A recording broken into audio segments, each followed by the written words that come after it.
চলো আজকের ক্লাস শুরু করছি। তো আজকে আমরা যেটা পড়বো সেটা হচ্ছে গিয়ে কার্নোট সিটি ইঞ্জিন।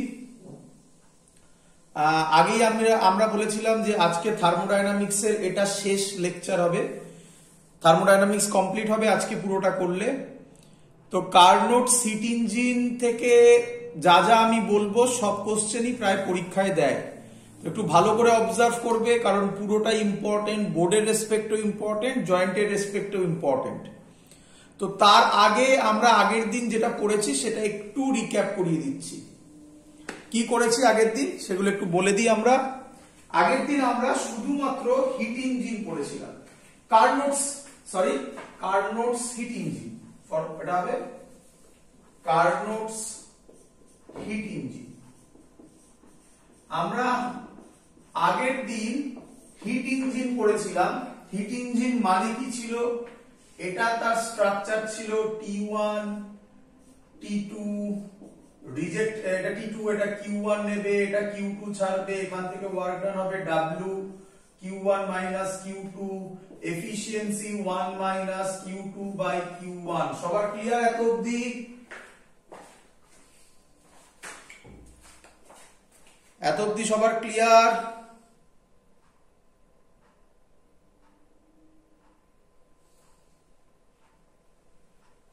কিরে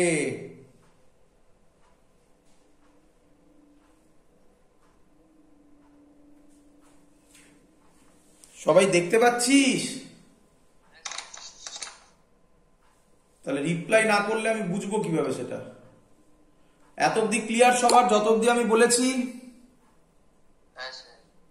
চলো আচ্ছা, এখান থেকে আমরা আরেকটা জিনিস আগের দিন করেছিলাম, এফিশিয়েন্সি 100% হয় না, বিকজ এফিশিয়েন্সি 100% হতে গেলে Q2 কে 0 হতে হবে, which is the violation of Kelvin Planck statement। এইভাবে কথা অ্যান্সার দেবো আমরা।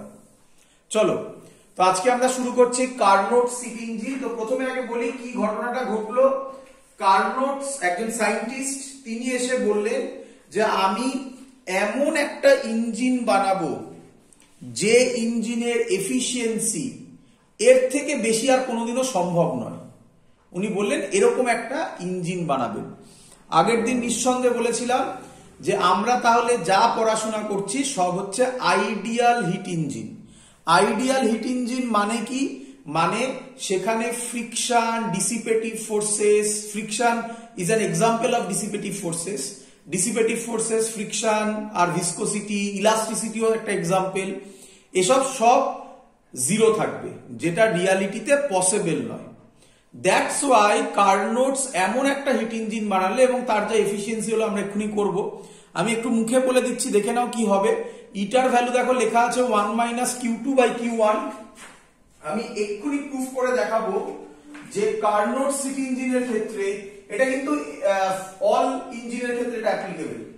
কার্নোট সিটি ইঞ্জিনের ক্ষেত্রে সেটা হবে 1 মাইনাস T2 বাই T1। মনে রাখা খুব easy, Q2 by Q1, T2 by T1। এটা আমি এক্ষুনি ডিরাইভ করে দেখাবো আমরা যে কিভাবে আসে। বাট যেটা খুব ইম্পর্টেন্ট জিনিস, কি ইম্পর্টেন্ট জিনিস বারবার আবার বলছি, যে কার্নোট সিটি ইঞ্জিন হচ্ছে আইডিয়াল হিট ইঞ্জিন, এবং সত্যিকারের রিয়ালিটিতে এর থেকে এখনো পর্যন্ত বেশি এফিশিয়েন্ট ওলা হিট ইঞ্জিন তৈরি করা যায়নি। ইভেন কার্নোট হিট ইঞ্জিনই তৈরি করা যায়নি, বিকজ এটা আইডিয়াল হিট ইঞ্জিন। যা ইঞ্জিন তৈরি করা গেছে সেটা তো আগের দিন তোমাকে আমি বলেছিলাম মনে হয়, পেট্রোল ইঞ্জিন, ডিজেল ইঞ্জিন, তাদের এফিসিয়েন্সি কত লিখেছিলাম আগের দিন নিঃসন্দেহে। তাহলে শুরু করছি আজকের ক্লাস, কার্নোটস হিট ইঞ্জিন। তো কার্নোটস হিট ইঞ্জিন 4টে প্রসেস নিয়ে তৈরি। কি কি প্রসেস ভালো করে বুঝবে। নাম্বার 1, আচ্ছা প্রথমে আগে লিখে নিই কার্নোটস হিট ইঞ্জিনটা কি। লিখবে ইট is an ideal reversible heat engine, reversible heat engine. It is an ideal reversible heat engine that operates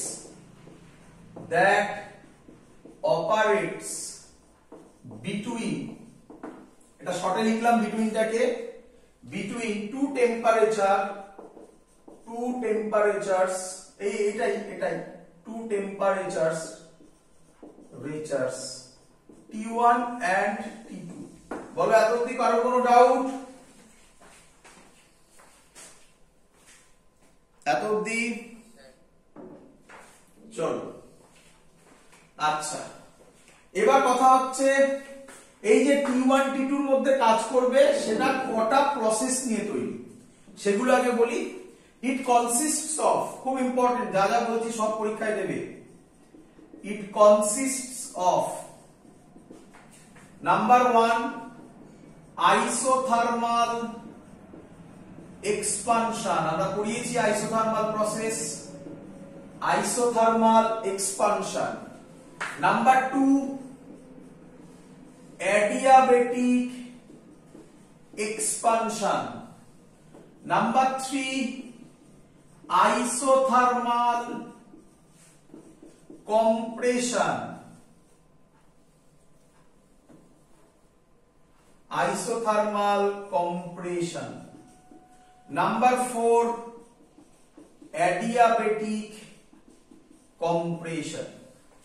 তাহলে এটা চারটে প্রসেস নিয়ে তৈরি, isothermal expansion, adiabatic expansion, isothermal compression, adiabatic compression. Clear এত অবধি?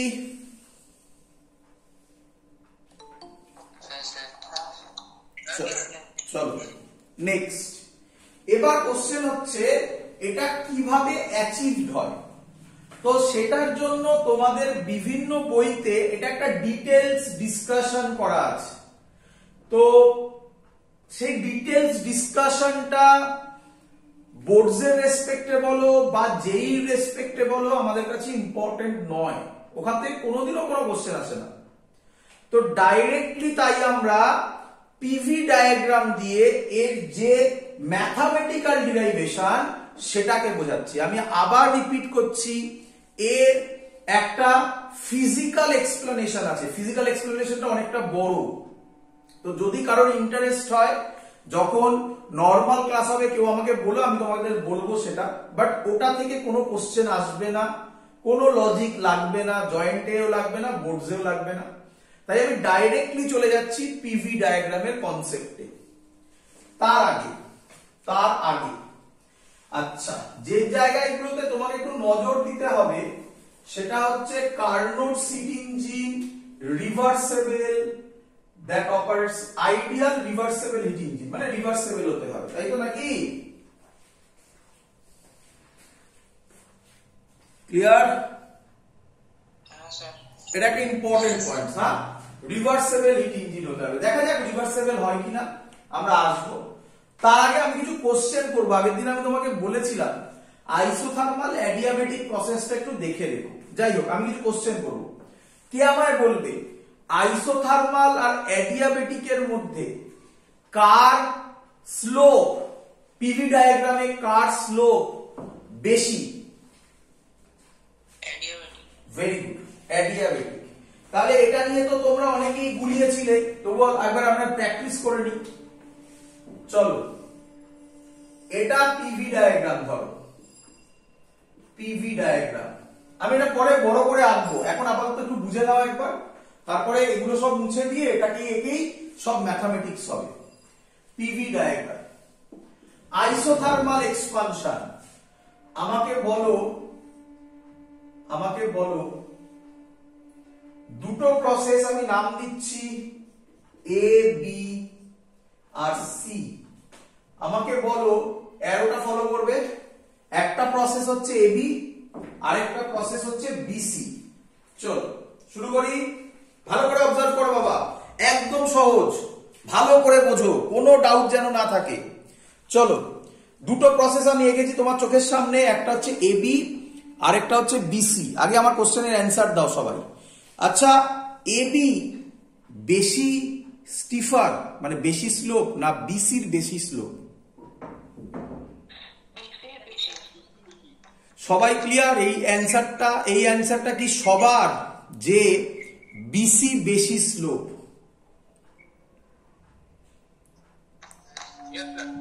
চলো, একদম গুড, মানে খুব সুন্দর। তাহলে আমি বলতে পারি বিসি হচ্ছে বিসি হচ্ছে অ্যাডিয়াবেটিক প্রসেস, এবি হচ্ছে আইসোথার্মাল প্রসেস। আমি আশা করব সবাই অ্যারোটা দেখতে পাচ্ছ।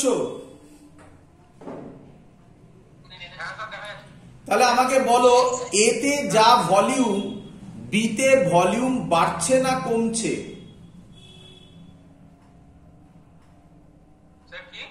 এতে যা ভলিউম, বিতে ভলিউম বাড়ছে না কমছে? বাড়ছে। তাহলে আমি বলে দিতে পারি ডাইরেক্টলি এবি হচ্ছে আইসোথার্মাল এক্সপানশন। বলো, বিতে যা ভলিউম, সিতে ভলিউম বাড়ছে না কমছে? কারোর কোনো ডাউট হলে আমাকে কোশ্চেন করবে সাথে সাথে। তাহলে বাড়ছে ভলিউম। আচ্ছা, বিসির স্লোপ এবির থেকে বেশি না কম? তাহলে কি আমি বলতে পারি বিসি হচ্ছে অ্যাডিয়াবেটিক এক্সপানশন? ক্লিয়ার? চলো চলো। আচ্ছা, সেম লজিক এবার উল্টো ভাবে ভাববো।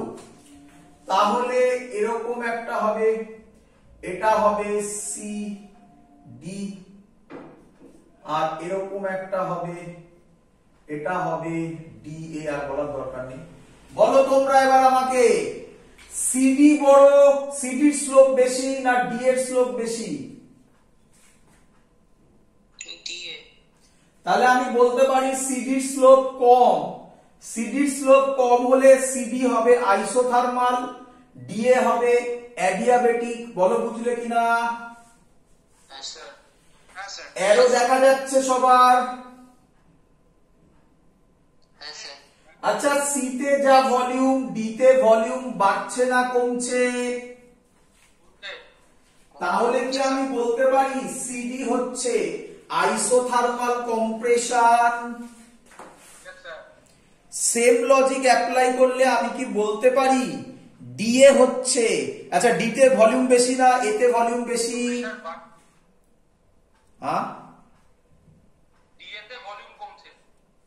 মানে ডি থেকে এতে যাচ্ছে, ডিতে ভলিউম যা, এতে ভলিউম কি কমছে না বাড়ছে? কমছে। তাহলে ডিএ কে আমরা বলি অ্যাডিয়াবেটিক কম্প্রেশন।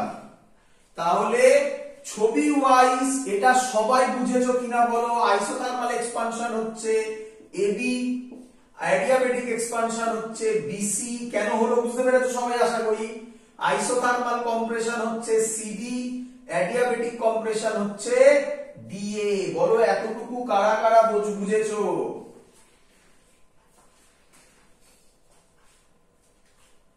সবার ক্লিয়ার?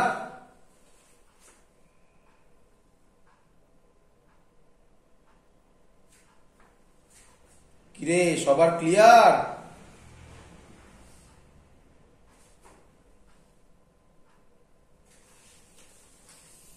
কানেকশন আছে?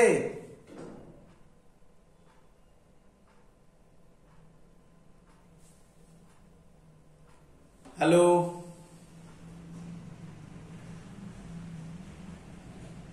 কিছু শুনতে পাচ্ছিস না? আচ্ছা, তাহলে ওটা বোঝা গেছে সবার যে isothermal expansion AB, adiabatic expansion BC, isothermal compression CD, adiabatic compression DA. Clear সবার এটা? চলো ভালো করে বুঝো, একদম সহজ জিনিস যদি তুমি লজিক্যালি এগো। আচ্ছা, কে আমাকে বলবে প্রসেসটা কোথা থেকে শুরু হয়েছিল, কোথায় শেষ হলো?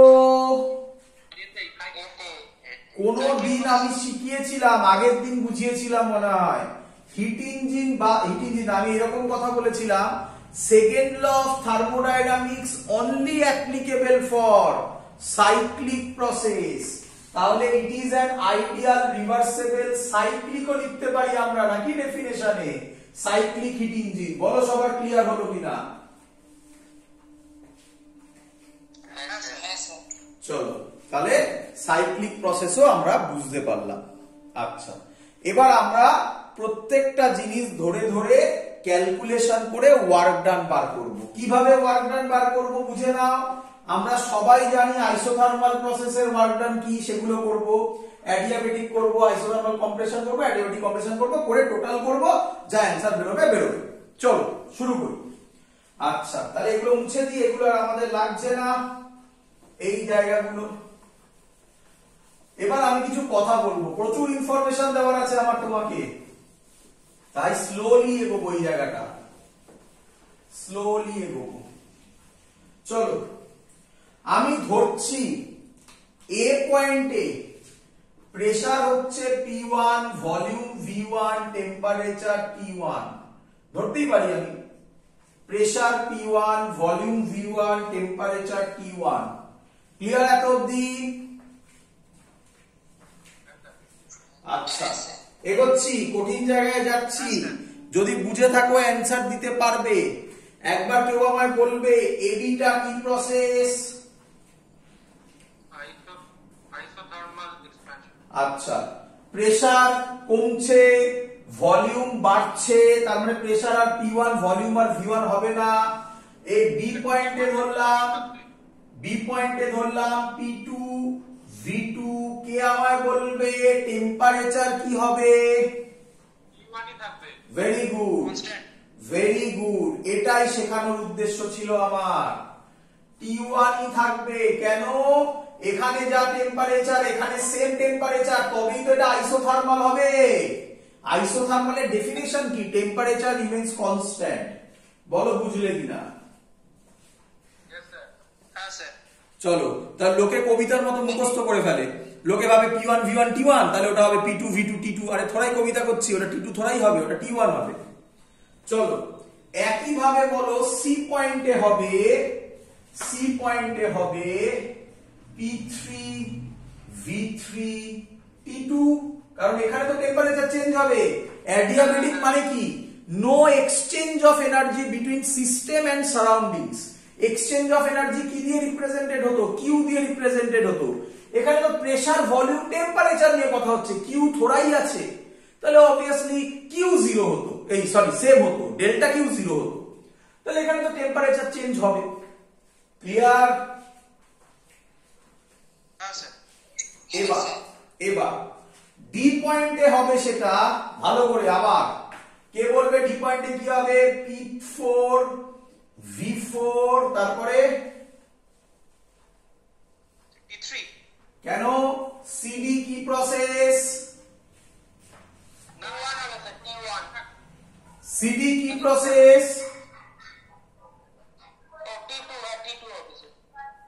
আমাকে বলো, আমি যে কোশ্চেন করছি তার অ্যানসার দাও। সিডি কি প্রসেস?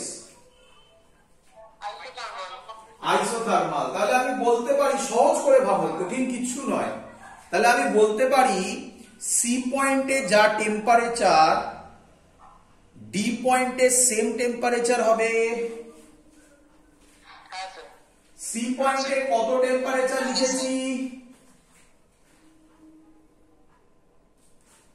সিতে কত টেম্পারেচার লিখেছি? T2। তাহলে ডি পয়েন্টেও কত টেম্পারেচার হবে? তাহলে সিম্পল জিনিস, একদম চলে এলো পুরো জিনিসটা এখানে। আচ্ছা ভালো করে বোঝো, দেখো এবারে নেক্সট। ক্লিয়ার? তাহলে প্রথম জিনিস আমার যেটা শেখানো ছিল তার নামগুলো, মানে এখানে P1 V1 এটা T1, এটা P2 V2, কেন এটা T1 হলো? আবার এটা আলাদা হলো P3 V3 T2, এটা আবার P4 V4 আবার T2 কেন হলো? আবার তো এতে ব্যাক করলো, মানে আবার সেম জিনিস। ক্লিয়ার? সবার বোঝা গেছে? এটা প্রথম লেভেল ছিল। ক্লিয়ার? আচ্ছা এদিকে দেখো ভালো করে। আচ্ছা হিট ইঞ্জিন মানে এরকম কোন একটা ছবি ছিল, মনে পড়ছে সবার আশা করি? Q1 থেকে Q1 হিট নিয়েছিল আর Q2 হিট রিজেক্ট করেছিল, তাই তো? মনে আছে তো নাকি? একদম। এবার দেখো আমি নেক্সট লেভেল কিভাবে শেখাচ্ছি তোমাকে, প্রত্যেকটা পয়েন্ট বুঝতে হবে। আমি বলছি, এখন ক্লিয়ার হবে না, ধৈর্য ধরে, এক্ষুনি হবে। এইখানে এটা Q1 হবে, এইখানে এটা Q2 হবে, এটা দেখা যাচ্ছে তো? Q1 হবে ওটা, আর ওটা Q2 হবে। তাহলে কি হলো? কি করে ওটা Q1 করে দিলেন দুম করে? কি এরকম হয় নাকি এরকম জিনিস? আমি আবার বলছি, আমি আবার রিপিট করছি ল্যাঙ্গুয়েজের কথাটা। এবি তে কি বললাম, এবি তে ওটা Q1 হবে, আর সিডি তে ওটা Q2 হবে। তুই বলবে আচ্ছা স্যার, অনেকে কি ভাবে শোনো, অনেক স্টুডেন্ট কি ভাবে শোনো, সব বলি লজিক। অনেক স্টুডেন্ট ভাবে আচ্ছা স্যার আপনি ভাবছেন এখানে Q1 ঢুকছে Q2 বেরোচ্ছে, আচ্ছা আপনি এরকম ছবি এঁকেছেন তাই ভাবছেন এখানে Q1 ঢুকছে Q2 বেরোচ্ছে, এটার সাথে সিমিলার করার জন্য এরকম করলেন না। সুন্দর লজিক আছে, দেখো আমি বোঝাচ্ছি। এখন আপাতত এটা ক্লিয়ার করো, এটা Q1 হবে, এটা Q2 হবে। কেন হলো দেখাচ্ছি। তার মানে আইসোথার্মালের এবি তে Q1, সিডি তে Q2 করি। এত অব্দি বোঝা গেছে? আবার রিপিট করছি, এটা কিন্তু এরকম নয় যে Q1 ঢুকেছে Q2 বেরিয়েছে তার জন্য স্যার এখানে Q1 ঢুকলো Q2 বার করলো না, এরকম কোনো লজিক নেই।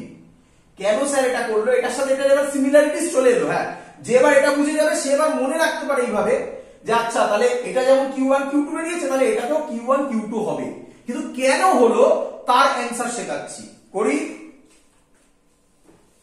হ্যাঁ স্যার, চলো। আমাদের উদ্দেশ্য ওয়ার্ক ডান বার করা, আমি রিপিট করছি, আমাদের উদ্দেশ্য ওয়ার্ক ডান বার করা। দেখো কিভাবে আসে। আচ্ছা তোমরা বলো এবিটা কি প্রসেস? আইসোথার্মাল। পুরো কথা বলো, আইসোথার্মাল দুটো হয়।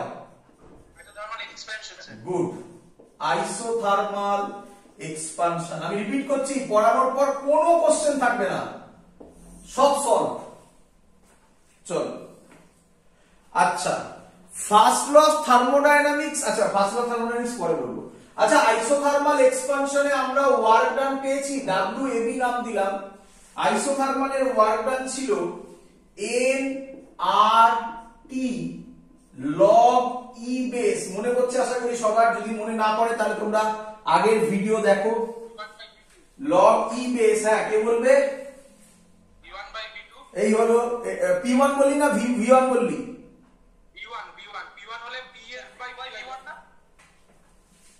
এই ফুলটার কথাই আমি বলেছিলাম, V2/V1 ছিল। হ্যাঁ, তাহলে VF এখানে কে? VF এখানে কে? ফাইনাল ভলিউম কে? V2 তো, কি রে? এই যে ভুলটা তোরা করলি, এই ভুলটার কথাই আমি যখন পড়াচ্ছিলাম তখন বলেছিলাম ওখানে। ক্লিয়ার সবার? চলো, nRT log E base V2/V1। আমি ধরলাম নাম্বার অফ মোলস, এর মানে হচ্ছে নাম্বার অফ মোলস, আর তো আরই থাকবে। আচ্ছা এখানে টেম্পারেচার কত? T1। তাহলে এটা nRT1 হয়ে যাবে। বড় সবাই বুঝেছো কিনা?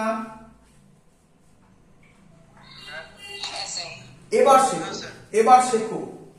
আচ্ছা তোমাদের মনে পড়ে ফার্স্ট ল অফ থার্মোডায়নামিক্স শিখিয়েছিলাম? সেখানে লিখেছিলাম delta Q is equal to delta U plus delta W. আচ্ছা মনে পড়ে আমি বলেছিলাম এরকম, internal energy is a function of temperature only. Temperature যদি কনস্ট্যান্ট থাকে, ইন্টারনাল এনার্জিও কনস্ট্যান্ট থাকবে। চেঞ্জ ইন ইন্টারনাল এনার্জি কত হবে? তাহলে আইসোথার্মাল প্রসেস, এগুলো সব পড়ানো, আইসোথার্মাল প্রসেসেও বলেছিলাম নিঃসন্দেহে। আইসোথার্মাল প্রসেসে ডেল্টা ইউ 0 হবে, তাহলে আমি ডাইরেক্ট আর ডেল্টা ইউজ করলাম না, Q is equal to W বলতে পারি। আচ্ছা এটাই আমার WAB প্রসেসের জন্য ওরকম লিখেছি। আচ্ছা এটাকেই আমি বলতে পারি তাহলে Q1 হবে কি রে? এই দেখো তার জন্য স্যার AB তে Q1 এইভাবে দিয়েছি। ক্লিয়ার হয়ে গেছে আইডিয়া পুরো? কারণ এখানে আইসোথার্মালে ওয়ার্ক ডান যা, হিট এনার্জিও তাই, সেম ভ্যালু। কারণ ডেল্টা ইউ 0 হচ্ছে, তার জন্য স্যার এখানে Q1 দিয়েছে। আচ্ছা তোমরা আরেকটা কথা বলো যে স্যার কেন অ্যারোটা নিচের দিকে দিলেন, উপরেও তো দিতে পারতেন, ভালো করে বোঝো। আচ্ছা ভলিউম বাড়ছে না কমছে এবি তে? ভলিউম যদি বাড়ে ওয়ার্ক ডান কি হবে, পজিটিভ না নেগেটিভ? পজিটিভ। আচ্ছা ওয়ার্ক ডান যদি পজিটিভ হয় তাহলে Q1 ও কি হবে? পজিটিভ। আচ্ছা Q1 পজিটিভ মানে heat given to the system বলেছিলাম, তাই এটাই তো সিস্টেমের ভেতর হিট ঢুকছে। আর নেগেটিভ মানে heat rejected from the system, heat given to the system, heat rejected from the system, এই গিভেন বলে তাই ভেতরে ঢুকছে। বলো এবার সব পয়েন্ট ক্লিয়ার হলো কিনা? একদম ছবির মতো হবে সব ক্লিয়ার। হ্যাঁ স্যার। চলো হ্যাঁ স্যার, এবার এগোই এগোই।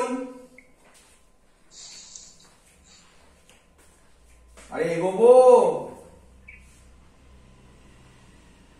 আবার কি হলো, আপনি গেল নাকি? এগোবো,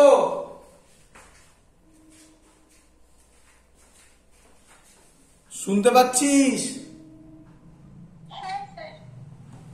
চলো পরীক্ষার সময় না বলে রাখি, এগুলো দেখানোর কোনো দরকার নেই। পরীক্ষার সময় তুমি ডাইরেক্ট আমি যেভাবে করছি সেইভাবে করে এটা এরকম লিখে দেবে। পরীক্ষার সময় আর ওটা দেখানোর দরকার নেই। ক্লিয়ার সবার? হ্যাঁ স্যার। চলো এবার কোন প্রসেস ধরবো বাবা বলো? অ্যাডিয়াবেটিক নাকি বিসি? Adiabatic, WBC। আচ্ছা অ্যাডিয়াবেটিক প্রসেসের ওয়ার্ক ডানের ফর্মুলা ছিল NR বাই গামা মাইনাস 1। কেউ বলবে? T1 মাইনাস T2 ছিল, তাই না? হ্যাঁ স্যার। চলো এটার ক্ষেত্রে তো আর কিছু বলা যায় না, এটুকুই শুধু বলা যায় অ্যাডিয়াবেটিক প্রসেসে, বলছি কোনো কাজে লাগবে না। অ্যাডিয়াবেটিক প্রসেসে Q0 sorry delta Q0, but এখান থেকে কিছু যায় আসে না, দরকার নেই আমার। ক্লিয়ার এত অব্দি? হ্যাঁ sir.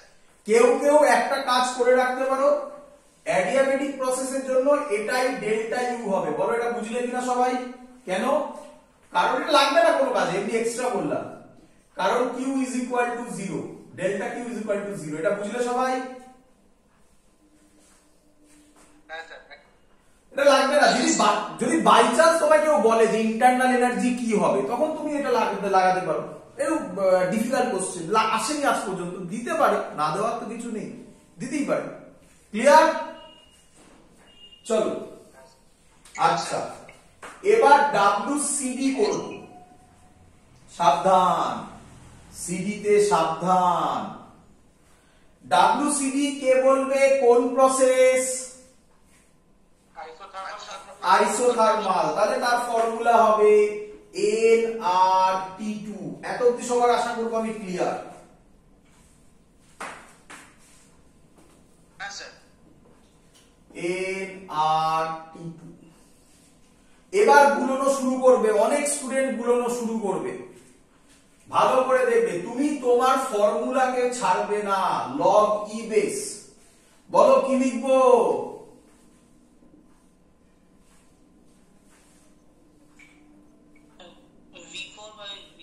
Very good, V4 by V3। Logic কি?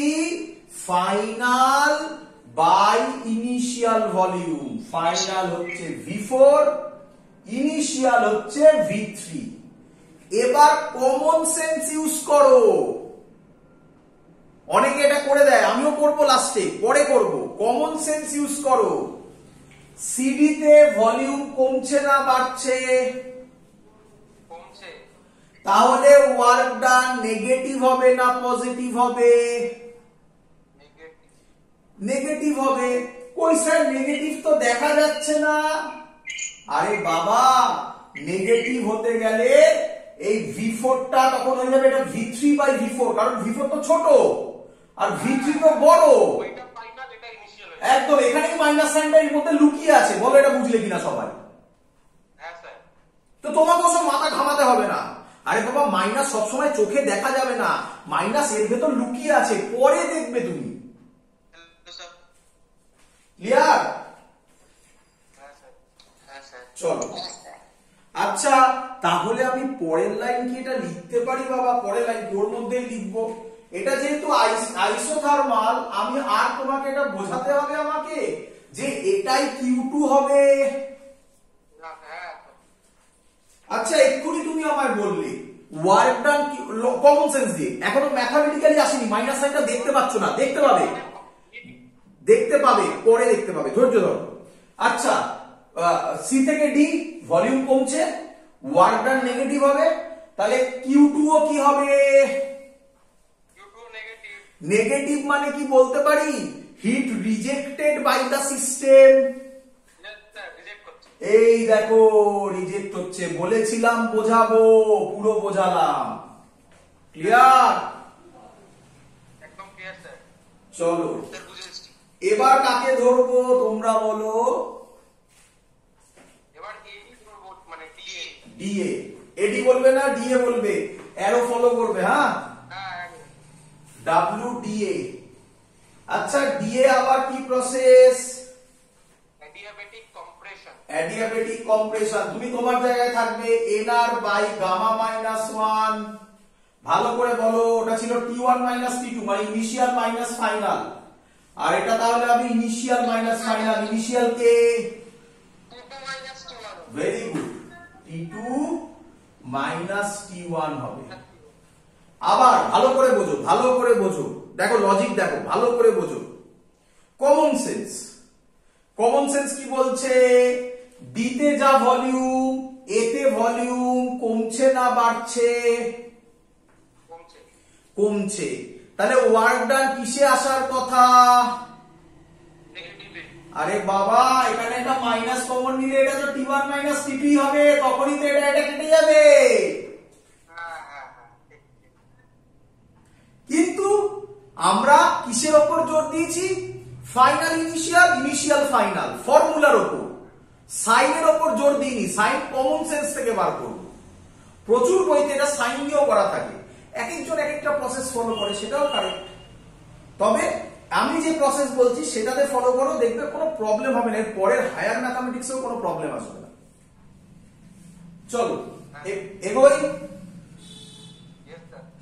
আচ্ছা, আমাদের উদ্দেশ্য নেটওয়ার্ক ডান বার করা। আচ্ছা, নেটওয়ার্ক ডান তাহলে হবে WAB plus WBC plus WCD plus WDA। বলো সবাই বুঝেছো কিনা? আচ্ছা, ভালো করে বুঝবে, ভালো করে বুঝবে। আমার এখানে বোর্ডে জায়গা নেই, তো তার জন্য আমি মুখে বলছি, দেখো বুঝতে পারো কিনা। যদি না বুঝতে পারো বলবে, আমি তাহলে লিখে করবো।